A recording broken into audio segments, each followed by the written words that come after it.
Let's see this question. So the question is, which of the following compounds would show evidence of strongest hydrogen bonding? यानी कि यहाँ पे हमको बताना है कि किस कंपाउंड में सबसे स्ट्रॉन्गेस्ट हाइड्रोजन बॉन्डिंग प्रेजेंट होगी. तो सबसे पहला कंपाउंड क्या है? Propane 1 all. So this is propane 1 all. ठीक है. अब बात करते हैं सेकेंड कंपाउंड की, तो प्रोपेन 2 ऑल. सो प्रोपेन 2 ऑल. ठीक है. अब बात करते हैं प्रोपेन 1,2 डायऑल. तो प्रोपेन 1 एंड 2 डायऑल. ठीक है. अब प्रोपेन 1,3 ट्रायऑल की बात करते हैं, तो प्रोपेन 1,3 ट्रायऑल कुछ इस तरह से होगा. ठीक है. तो ये है प्रोपेन 1,3 ट्रायऑल. ठीक है. अगर हम इसमें देखें तो इसके अंदर सिर्फ एक हाइड्रोजन बॉन्डिंग होगी, ओनली 1 हाइड्रोजन बॉन्डिंग. ठीक है.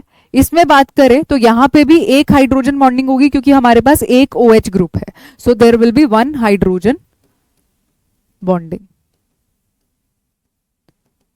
ठीक है. अगर हम इसमें देखें तो 2 OH ग्रुप्स, क्योंकि डायऑल है तो 2 OH ग्रुप्स हैं, तो 2 OH ग्रुप होने की वजह से यहां पे 2 हाइड्रोजन बॉन्डिंग होंगी.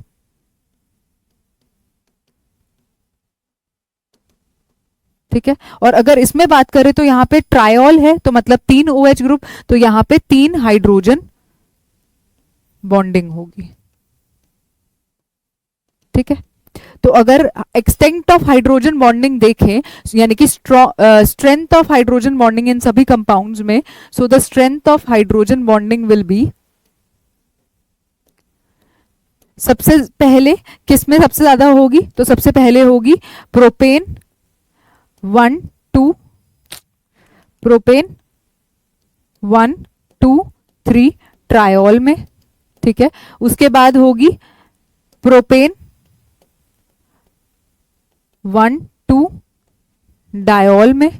ठीक है. उसके बाद किस में होगी? अगर इन दोनों में से देखा जाए तो एक्सटेंट ऑफ हाइड्रोजन बॉन्डिंग इसकी ज्यादा होगी क्योंकि यहां पे क्या है, 2 मिथाइल ग्रुप्स लगे हुए हैं जिसकी वजह से ज्यादा स्टेरिक हिंड्रेंस फेस करनी पड़ेगी.